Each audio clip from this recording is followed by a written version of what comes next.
Good morning. I'm Greg Schaefer, and welcome to the virtual CISO moment. Robert Pereira joins us today. He is Information Technology Security Consultant for Data Arts Incorporated. Robert, thank you so much for joining us today. Thanks, Greg. Thanks for having me.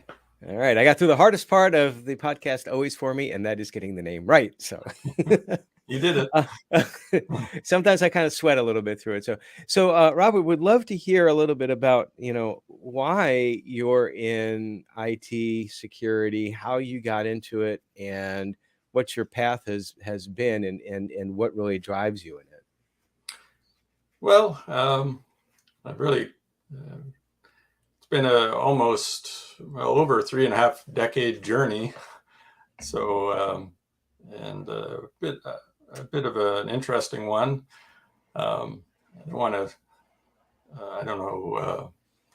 I guess the place I can really start is what got me interested in computing in general. As I was finishing high school, I started. I had an interest in computers, so I actually ended up. If you remember the VIC-20 computer, Yes. I Yes, my bought cousin my first my computer. cousin had a VIC-20, and actually I learned on a Commodore PET, and not many Yeah, people know about exactly. that, I which had was that. basically the business version of the VIC-20, or the Yeah, VIC-20 was the home version of the PET. yeah, Sort of, sort of. and yeah, I had we had the PET in high school. So anyway, so that got me hooked on computing and actually basic programming. That if you remember Commodore Basic at all, Yeah. Using the PET, because we had the PET in high school as well too, and the tape deck, because that's how you stored exactly. your programs from. And I always thought it was fascinating that I wanted to hear what the program sounded like, because I thought, well, since it's a cassette tape, right, it should have like some sort, and weird stuff comes out of there. It's Yeah, like, I think you can listen to that and like it'd be psychedelic or something. So yeah, people today don't realize that, yes, that was the way we did programming, saving back in the day before discs. yeah, and yeah. So I got the VIC-20 with the cassette tape recorder to save my little codings. And, so that was, I believe, I'm trying to remember, but it was like the last year of high school. I ended up buying that, and then so as I was finishing high school, looking at, okay, where am I going to go for college, university type of thing. So the last year of high school, the summer was 1981, and that was the year the IBM PC came out Mm-hmm. in the summer. And so I was wanting to go, take at the local, I'm in Canada, so the local university near where I was living, University of Waterloo, actually. Um, they had a computer science course, but so this was the beginning of 1982 where I was, trying to pick a program and everything. So the program, I mean, after the IBM PC came out, like everything computer exploded. So there was like a 3-year waiting list to get into this program. Mm-hmm. And so, I didn't want to wait 3 years. So, um, and, God is good in the way he leads us. So I actually ended up, because physics was my best subject, I guess, in high school. I ended up going on a 2-year mechanical engineering, hydraulics, and pneumatics program is what I Okay. actually ended up in for 2 years. And I figured, okay, after 2 years, then I can maybe get into the computer science thing. But in the end, didn't work out that way either. I right out of just at the end of that college course, I got hired by a company in the city I'm living in now, and ended up working in fluid power, doing designing hydraulic pneumatic systems, and I ended up learning a bit about AutoCAD and still doing programming. I eventually, I guess it was 96, 97. I was studying VB6 and so on, SQL Server. And eventually I got my Microsoft Certified Solution Developer. So, Mm-hmm. and in 1997, I was going to join a software development company here. But at the same time, the company I ended up working for 12 years, two of the people that are my coworkers left that company and were starting their own company and asked me to come along, mostly for all my various skills, both in fluid power and IT and computers. And so that from 97 until 2020, actually 2019, the company was sold eventually. And for 23 years, I was basically the IT manager at that. So I did, I've done everything from like Windows NT or Windows 95, NT4, all the way through to moving everything to the cloud. I actually had to do a divestiture of the company. It was actually split. There was two companies, two divisions. One was more defense contractor. So I actually had to, here in Canada even, I had to work on the NIST SP800-171 requirements because we were a supplier. And then as the company got sold, then I had to, we ever had to try and split like an Active Directory and everything. It's quite entertaining. I'm sure.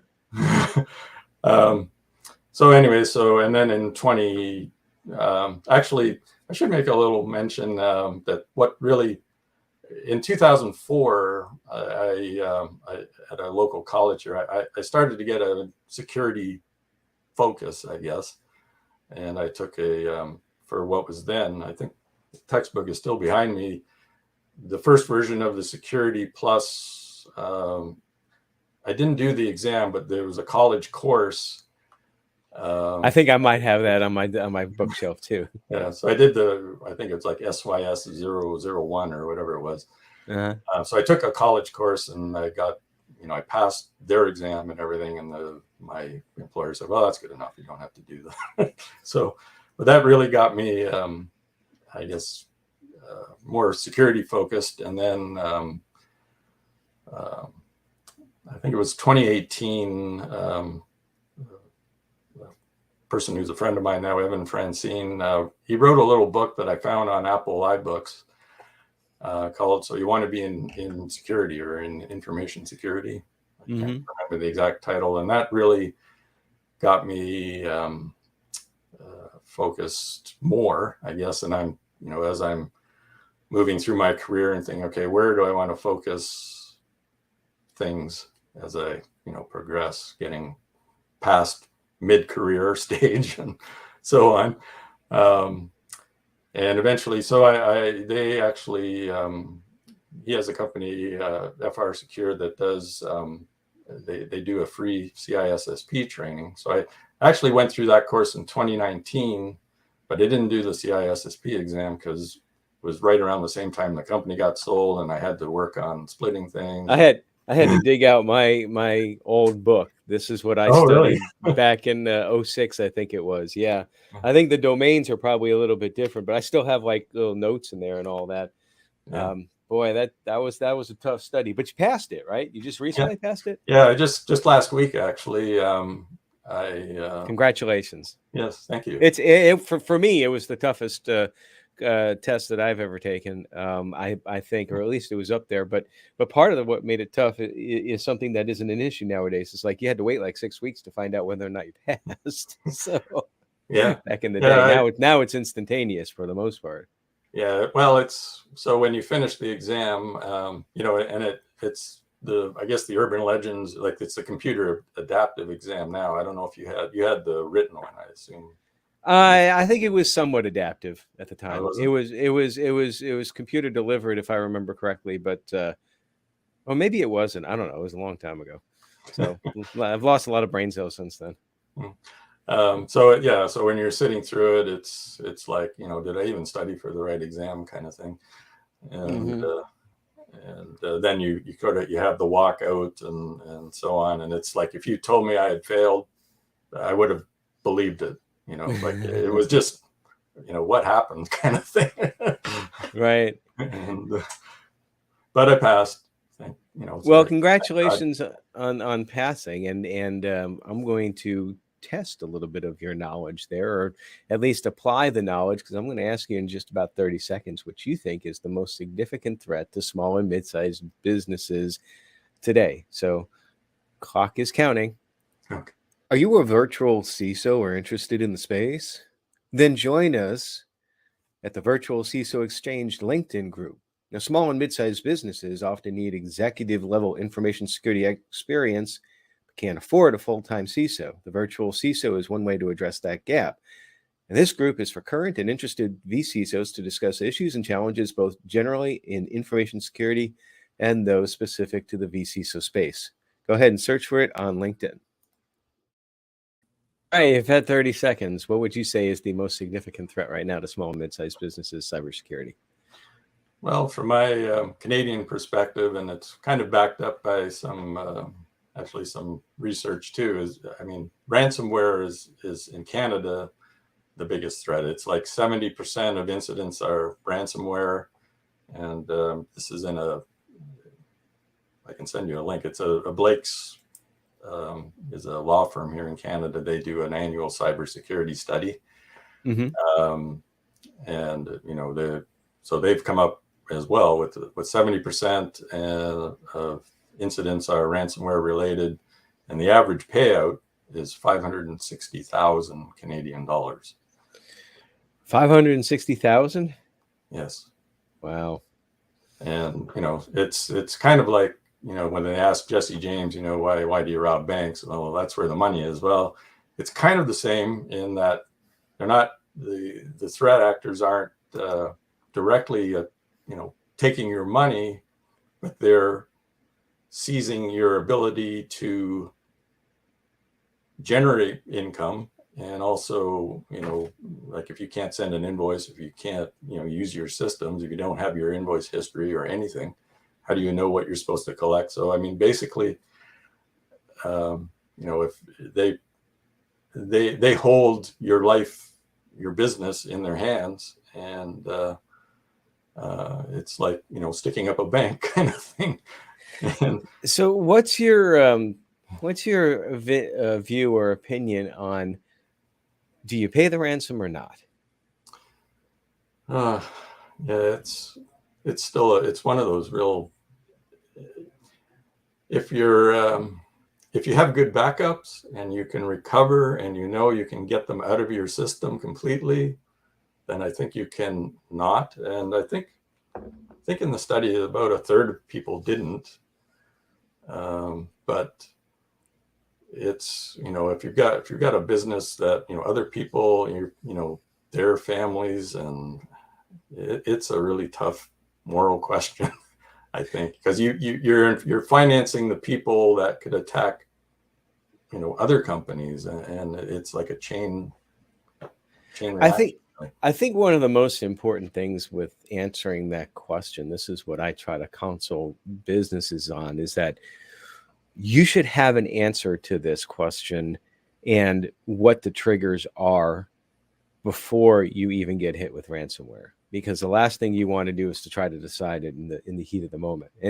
And like you, my answer to that is like, I don't know. It depends. There's a lot of variety of variables there. It's like, if you can recover from it, fine. That's fine. If you can deal with losing the information, fine. Then don't pay. But if your business is going to go under, if you don't get that back, well, first of all, shame on you for not having proper controls in place to mitigate that risk. You should have and test backups regularly, for example. But still, you're in business to be in business when all is said and done. So it is a tough question. So yeah, I agree. Oh, go ahead. I'm sorry, I didn't mean to cut you off. You had another ransomware thought there.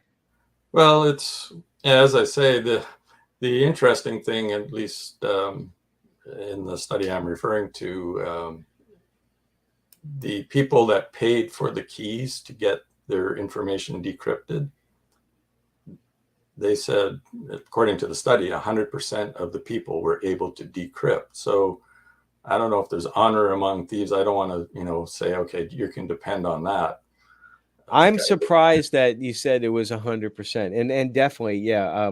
I want to, after this, please send me the link to, was that Blake's cybersecurity study? I'll send you the link. I can send you. I'll send you the link. Well, There's a couple others. I'll have it in the show notes here. So, like, if those who are listening or watching to it now, you should be able to get to it from there. But yeah, I mean, a lot of times it's like 100%. Everybody was able to decrypt. I'm a little surprised about that. I would have thought it was probably going to be around like 75 or something like that. But well, another thing I wanted to ask you about, we talked a little bit about the CISSP, but I also see that you also have I want to make sure I get the certification correct. I think believe it's certified vCISO. Yes, that's correct. CVCISO. It's a program that actually started, I believe it was February of 2022. It's put on by, again, my friend who wrote the little book, How to Get on Information Security. And it's done by Security Studio, the certification, the class. It's a 3-month, roughly 10 to 12 weeks, I guess it was. I did it last summer in 2022, and it's excellent because I was in a class with other people who are CISOs. I can remember a couple, especially that one was in the U.S. school system running a CISO.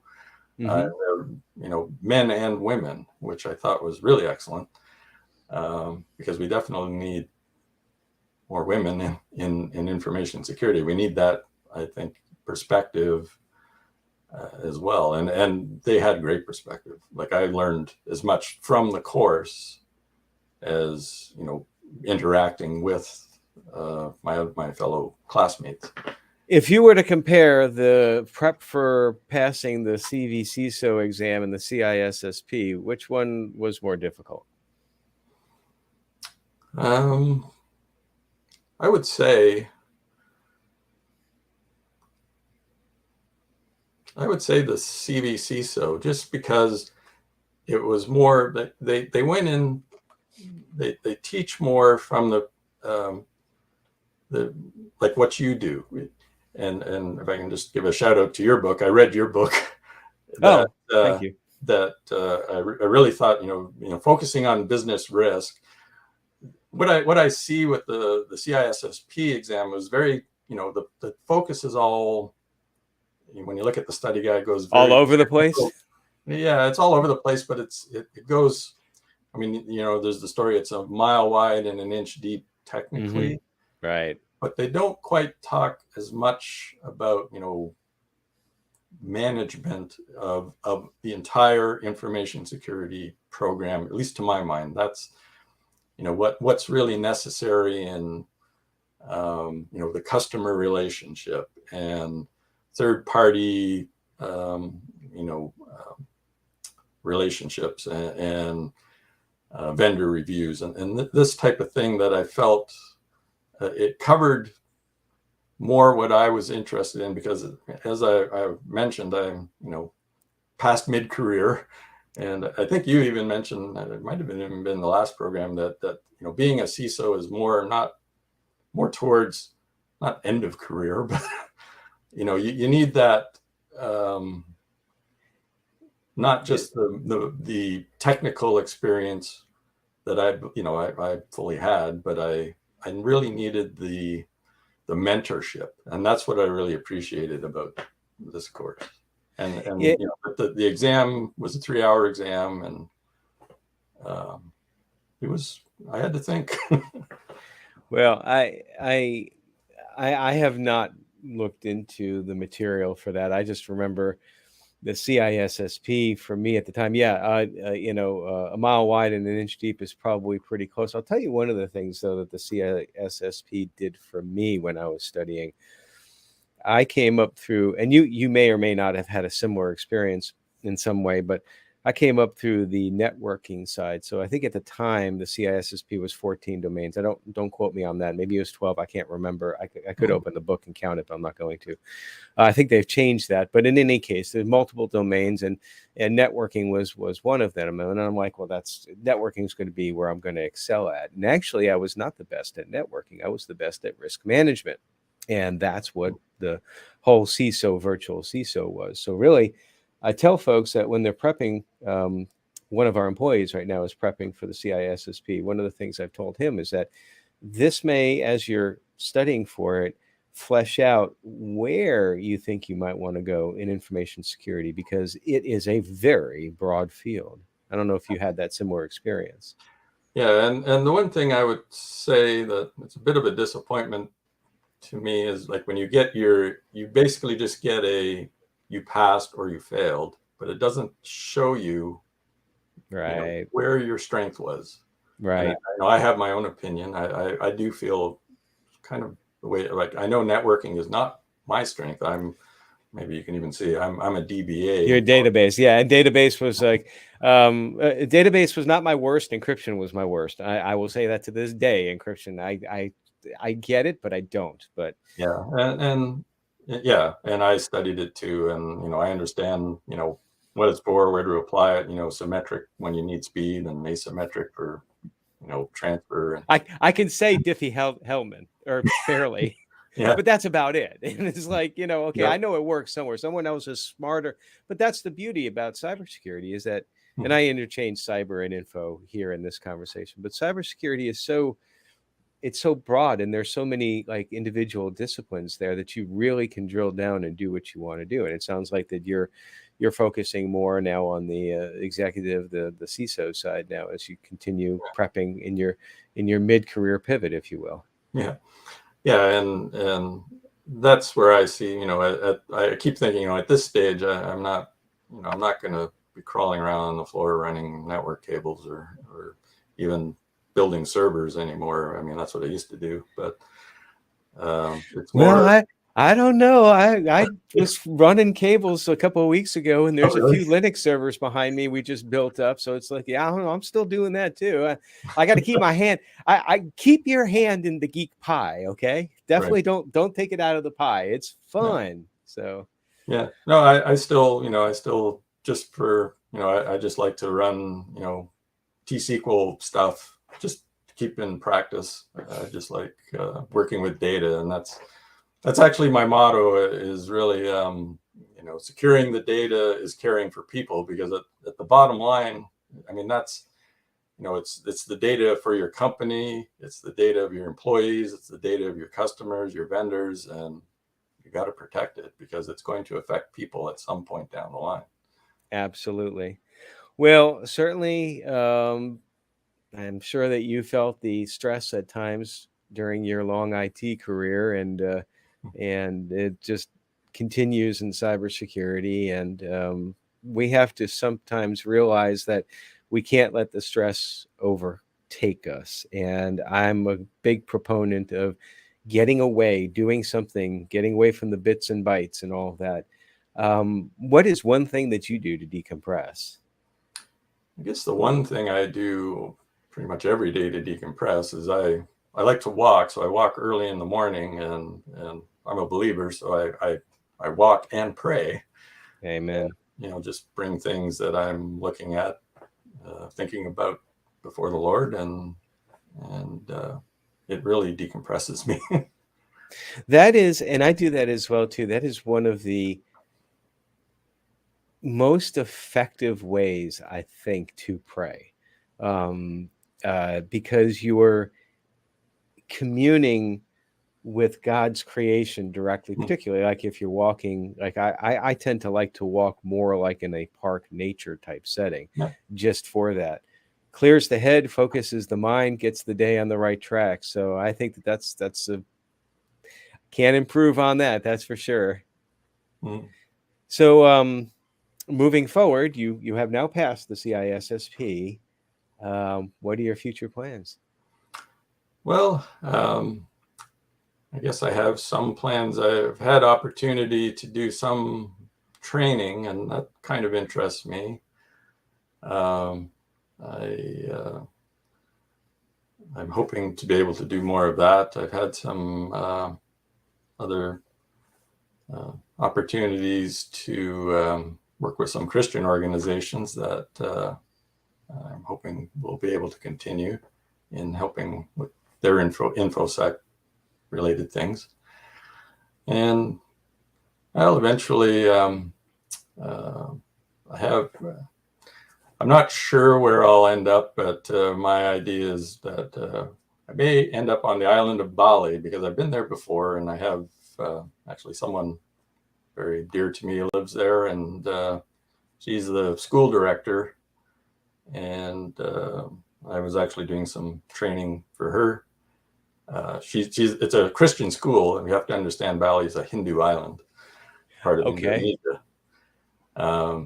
So that's it's in God's hands, but Well, it might be your path to keep Bali secure. So, that's right. well, Robert, thank you so much for taking the time to talk with us this morning. Really enjoyed the conversation and your sharing of your mid-career pivot, if you will. I know a lot of people appreciate that because sometimes people are a little afraid to change somewhat midstream, if you will, and really appreciate your insight into all of that.